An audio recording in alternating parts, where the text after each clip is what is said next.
occasionally you're going to see a little blip here and there of the graphics kind of triggering off and on when my camera dips down and touches the ground.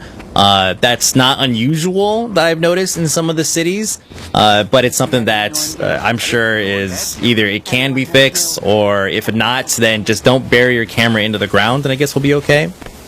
But here is the main area, the one to the right, thank you. This is for the battle for the mists.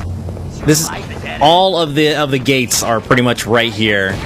You can pretty much almost go anywhere you want from those gates. This whole area here is Fort Mariner, and this is where obviously there's a little bit of training and whatnot going on. Some like a staging ground, it looks like.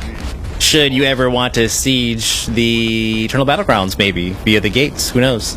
Leaving this, we're gonna head on over to the Far Shore Ward, which is all the way across that bridge over there. I think, do I detour here? I do. I do a lot of detouring to explore some. I couldn't remember if I had actually taken this particular one or not. But there's just, there's what looks like a Spanish-style building up here, up the top of that hill right there. I guess I'm gonna, go and collect this. There we go. Need that XP. I actually leveled during the Asura Radisum city tour. I actually leveled while doing that one. That was kind of funny. Like right at the end, just closing, and then I think right after I finished recording, I was like, ding, I was like, oh, sweet. Here we go. We're gonna go explore this. It's like a bell tower of sorts. Nothing clickable, unfortunately. I would love to to ring that bell over and over again. Now, I've mentioned before, Guild Wars 2 provides you with paths, but it doesn't mean you can't forge your own path and make it work. Here's another great example of that. These ledges exist. Whereas in most games, there might not be ledges close enough together for you to pull this off, or any ledges at all. It might just be one flat surface.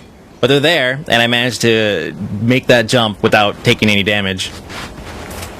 Doesn't seem like a big deal, but if you play as many MMOs as I have, trust me, little details like that really make a huge difference.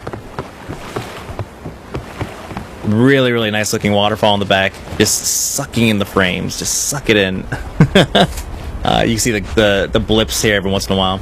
Now, a little mention about the frame rates. Every once in a while, you're going to see a dip. When I'm not recording, I'll get Lion's Arch a little bit different. It's a little bit lower than what I'm used to, but it's like 60 to 70 frames per second. But occasionally it'll just dip every once in a while when I'm not recording, right? Down to like 30, 40. I believe there is a couple glitches here and there. Not glitches, I don't want to say that, but a couple of areas that really put a damper on your frame rate, but just momentarily. When I'm recording, the problem is amplified because now my computer is not just rendering what I see, it's also rendering a file of everything that I see. So you run into problems where the frame rate will dip down to unacceptable levels, and so you'll see that happen occasionally from here and there. But for the most part, it's definitely reasonable enough for us to all